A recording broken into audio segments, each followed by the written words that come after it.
Mister maths YouTube channel நண்பர்கள் அனைவருக்கும் வணக்கம். இன்றைக்கி வந்து பார்த்திங்க அப்படின்னா நம்மளுடைய எக்ஸாம்ஸ்க்கு ரொம்ப ரொம்ப இம்பார்ட்டண்ட்டாக கேட்கக்கூடிய 10th இருந்து தான் பார்க்க போகிறோம். 10th வந்து பார்த்திங்கன்னா 19ஆம் நூற்றாண்டில் சமூக சமய சீர்திருத்த இயக்கங்கள் இந்த கிளாஸை வந்துட்டு பார்த்திங்கன்னா இந்த லெசனை வந்துட்டு 3 கிளாஸஸாக பார்க்கலாம்.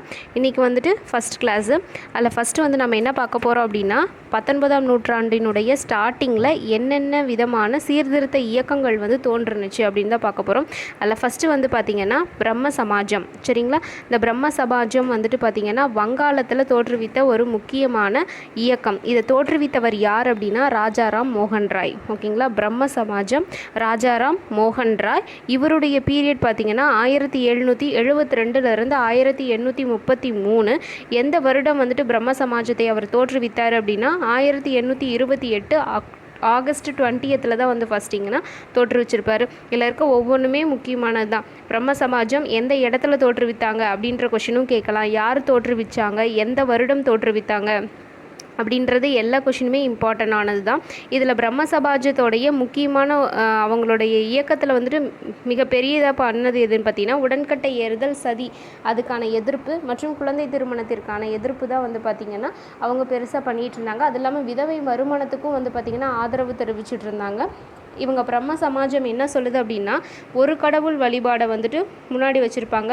உருவ வழிபாடு அப்படின்றது வந்து தேவையில்லை அப்படின்றத வந்து இவங்க சொல்லியிருந்திருப்பாங்க. சரிங்களா? 1800 இவங்களுடைய இந்த போராட்டங்கள் காரணமாக வந்து பார்த்திங்கன்னா 1829 உடன்கட்டை ஏறுதல் அப்படி இல்லைன்னா சதி ஒழிப்பு சட்டம் வந்துட்டு நிறைவேற்றப்பட்டது.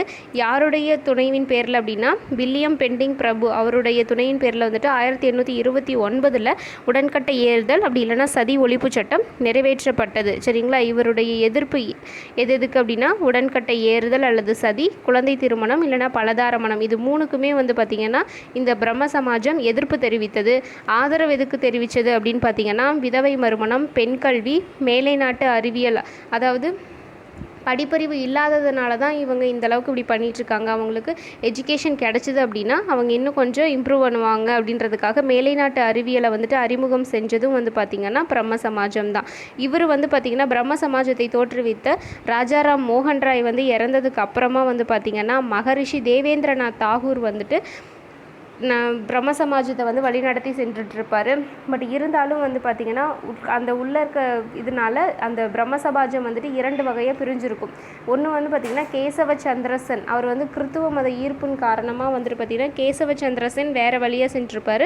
அதுக்கப்புறம் பிரம்ம சமாஜத்திலிருந்து தேவேந்திரநாத் தாகூர் பிரிஞ்சு வந்து ஆதி பிரம்ம சமாஜம் அப்படின்ற ஒரு புதிய இயக்கத்தை வந்து தோற்றுவித்திருப்பார். இந்த தேவேந்திரநாத் தாகூர் யார் அப்படின்னா நம்மளுடைய ரவீந்திரநாத் தாகூருடைய தந்தை தான் தேவேந்திரநாத் தாகூர். சரிங்களா? ஓகே, நெக்ஸ்ட் இயக்கம் வந்து பார்த்திங்க அப்படின்னா நெக்ஸ்ட் ஒரு பர்சன் ஈஸ்வர சந்திர வித்யாசாகர் அப்படின்றவரை பற்றி பார்த்துருப்போம். இது ஏற்கனவே நம்ம ப்ரீவியஸ் கிளாஸில் சொல்லியிருப்போம். அதாவது விதவை மறுமணத்திற்கு வந்துட்டு மிகவும் பாடுபட்டவர் யார் அப்படின்னா ஈஸ்வர சந்திர வித்யாசாகர். இவருடைய காலம் வந்து பார்த்திங்கன்னா 1820 1890 வரலும் வந்து இருப்பார். இதுவும் வந்து பார்த்திங்கன்னா வங்காளத்தில் தோற்றுவித்த ஒரு இயக்கம். ஓகேங்களா? வங்காளத்தில் தான் இவரும் வந்து தோற்றுவிச்சிருப்பார். இவர் என்ன சொல்லியிருப்பார் அப்படின்னு பார்த்தோம்னா மறைநூல், அதாவது நம்மளுடைய பழங்கால நூட்கள் இருக்கு இல்லையா, அது மூலியமாக வந்து பார்த்திங்கன்னா விழிப்புணர்வு கொண்டு வரதை வந்துட்டு ஆதரிச்சிருப்பார். விதவை மறுமணத்தை வந்துட்டு ஆதரிச்சிருப்பார்.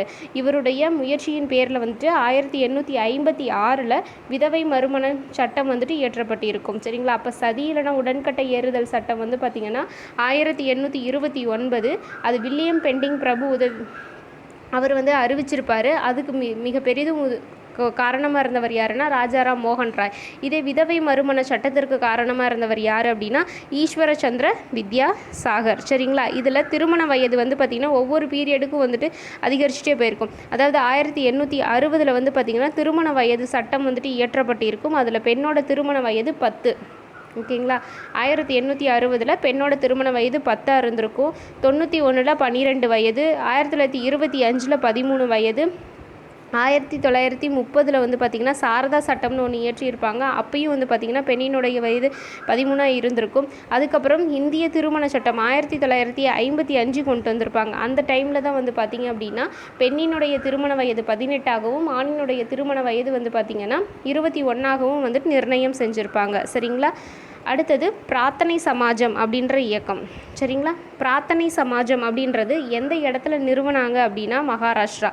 எந்த வருடம் நிறுவனாங்க அப்படின்னா 1867. சரிங்களா? இதை தோற்றுவித்தது யார் அப்படின்னா ஆத்மராம் பாண்டுரங்க. பிரார்த்தனை சமாஜம் வந்துட்டு தோற்றுவித்தவர் ஆத்மராம் பாண்டுரங்கு. எங்கே தோற்றுவிச்சார் அப்படின்னு பார்த்தீங்கன்னா மகாராஷ்டிரா. எந்த வருடம் அப்படின்னா 1867. சரிங்களா? இதில் 2 உறுப்பினர்கள் ஆத்மராம் பாண்டுரங் தவிர இன்னும் ரொம்ப இம்பார்ட்டண்டான 2 பேர் இருக்காங்க. ஒன்று வந்து ஆர்சி பண்டகர் மற்றும் நீதிபதி மகா கோவிந்த் ரானடே, அதாவது எம்ஜி ரானடே அப்படின்னு சுருக்கமாக சொல்லுவாங்க இவரை.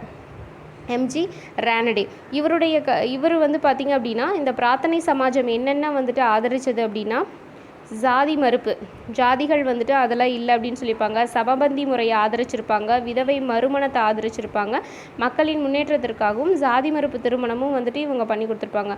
மொத்தத்தில் இது ஒரு ஜாதி மறுப்பு இயக்கமாகவே நெக்ஸ்ட்டு எம்ஜி ரானடே அவர்கள் வந்து பார்த்திங்கன்னா என்னென்ன நிறைய சங்கங்கள் வந்து அமைச்சிருப்பாங்க. இது எல்லாமே வந்துட்டு எக்ஸாம்ஸில் கேட்டிருக்காங்க. ஃபஸ்ட்டு வந்து பார்த்திங்கன்னா விதவை மறுமண சங்கம் வந்துட்டு 1861 வந்து ஸ்டார்ட் பண்ணியிருப்பார்.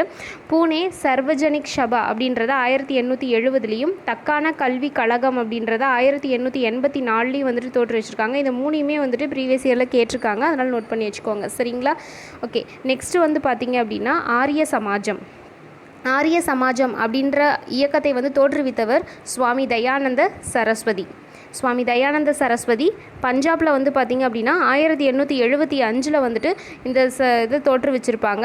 இவங்க என்னென்னத்தை வந்துட்டு இது பண்ணாங்க அப்படின்னு பார்த்தோம்னா குழந்தை திருமணத்தை வந்துட்டு பார்த்திங்கனாலும் விதவை மறுமணம் எதிர்ப்பு. ஏன்னா இவங்க ஆதரிக்க கிடையாது, விதவை மறுமணத்தை வந்து எதிர்ப்பு தான் தெரிவிச்சிருக்காங்க. ஏன்னா இவங்க எல்லாமே வந்துட்டு நம்மளுடைய முன்னோர்கள் என்ன வேதங்களை நோக்கி செல்லுங்கள் அப்படின்னு சொல்லிட்டே வந்துட்டு இது கொடுத்துருப்பாங்க.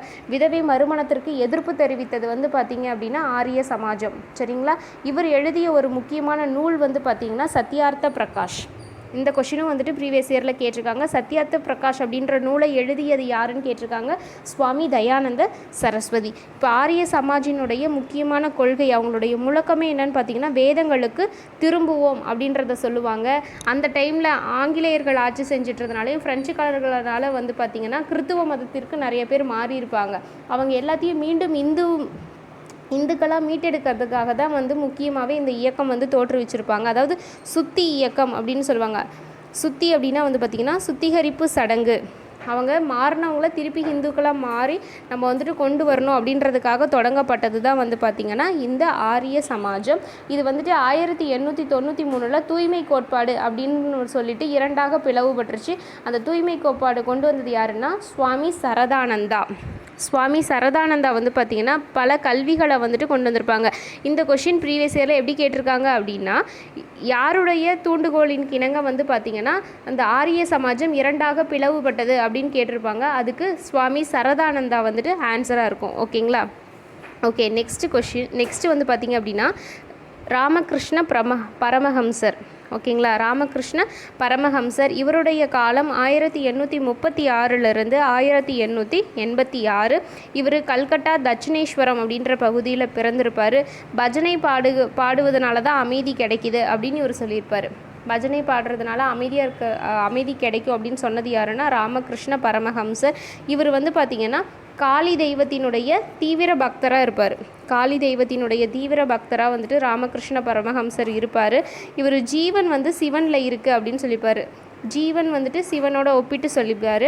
இவர் சொன்ன ஒரு கோட்பாடு வந்து பார்த்திங்கன்னா வாழ்கின்ற அனைத்து உயிர்களும் இறைவனே, அவைகளின் மேல் இரக்கம் காட்டுங்கள் என யார் சொல்வது? இரக்கம் தேவையில்லை, சேவையே தேவை. இந்த கொஷின்ஸ் வந்து பார்த்திங்கன்னா இந்த லைன்ஸ் கொடுத்துட்டு இது யார் சொன்னது அப்படின்னு கேட்டிருக்காங்க.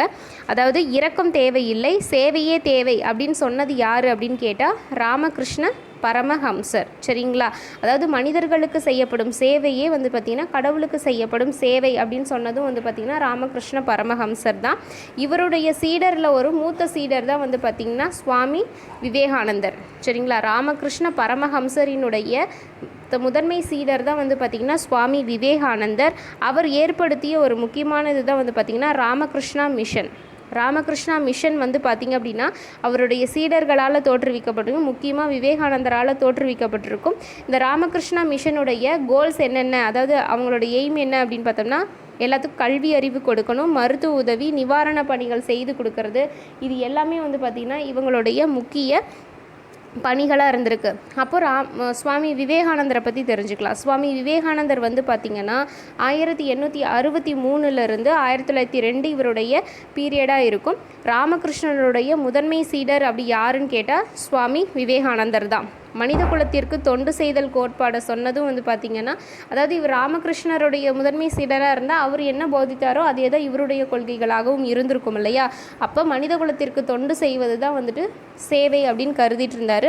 இவர்லேயே ரொம்ப முக்கியமான சுவாமி விவேகானந்தர் ரொம்ப வந்துட்டு பெரிய அளவில் பேசப்படுறதுக்கு காரணம் வந்து பார்த்திங்கன்னா, உலக சமய மாநாடு சிக்காகோவில் நடைபெற்றதில் வந்துட்டு அவர் ஆற்றிய சொற்பொழிவு தான் வந்துட்டு மிகப்பெரிய பிரபலம் அடைந்தது. எந்த வருடம் அப்படின்னா 1893.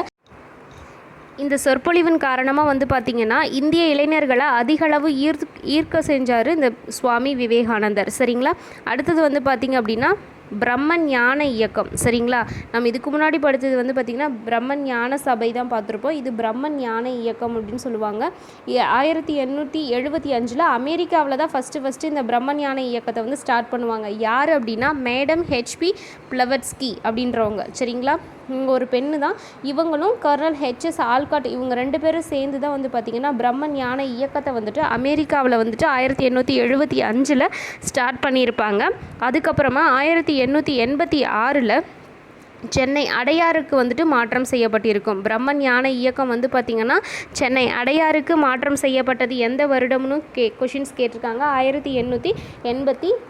சரிங்களா. இவங்க என்ன பண்ணுவாங்க அப்படின்னா, இதுக்கு முன்னாடி மக்கள் வந்துட்டு அந்த அவங்களுடைய உபநிடதங்கள் பகவத்கீதை பற்றிலாம் வந்துட்டு அந்தளவுக்கு விட்டுருந்தாங்க. அதாவது உருவ வழிபாடு அதெல்லாம் வந்துட்டு அந்த இயக்கங்கள்னால கொஞ்சம் கொஞ்சமாக விட்டுட்டு இருந்ததை இவங்க மறுபடியும் வந்து பார்த்திங்கன்னா பகவத்கீதை படிக்கலாம், உபநிடதங்களை வந்துட்டு சொல்கிறது அப்படின்னு சொல்லிட்டு இந்துக்களுக்கான புத்துணர்வு கொடுக்குற இயக்கமாக பிரம்ம ஞான இயக்கம் வந்துட்டு இருந்திருக்கும். சரிங்களா. அதுக்கப்புறம் வந்து பார்த்திங்கன்னா அந்த பிரம்ம ஞான இயக்கத்தினுடைய தலைவராக after the death of Olcott 2 பேர் சொல்லியிருந்தீங்களா, பிளவட்ஸ்கி அண்டு ஹெச்எஸ் ஆல்காட். அந்த ஆல்காட் அப்படின்றவங்க இறந்ததுக்கு அப்புறமா இந்த பிரம்ம ஞான இயக்கத்தினுடைய தலைவராக அன்னி பெசன்ட் அம்மையார் வந்துட்டு நியமிக்கப்படுவாங்க. இவங்க வந்து பார்த்திங்கன்னா தன்னாட்சி இயக்க சங்கம் அப்படின்றதையும் 1916 வந்துட்டு சென்னையில் வந்து ஸ்டார்ட் பண்ணியிருந்திருப்பாங்க. இவங்க ஒரு அயர்லாந்து பெண்மணி. இவங்க நடத்தின இதழ்கள் என்னென்ன அப்படின்னு பார்த்தோம்னா நியூ இந்தியா மற்றும் காமன்வீல். இந்த 2 இதழ்கள் மூலியமாக வந்து பார்த்திங்க அப்படின்னா அவங்க நிறைய மக்களுக்கான சொற்பொழிவுகளோ இருக்கட்டும், அவங்களுடைய மக்களுடைய கிளர்ச்சிக்கு வந்துட்டு உறுதுணையாக இருந்திருக்காங்க. சரிங்களா. ஓகே ஃப்ரெண்ட்ஸ், இன்னையோட கிளாஸ் வந்துட்டு இதோட முடிச்சுக்கலாம். நாளைக்கு வந்து பார்த்திங்கன்னா ஜாதி எதிர்ப்பு இயக்கங்கள் பற்றி பார்க்கலாம். ஓகேங்களா. தேங்க்யூ.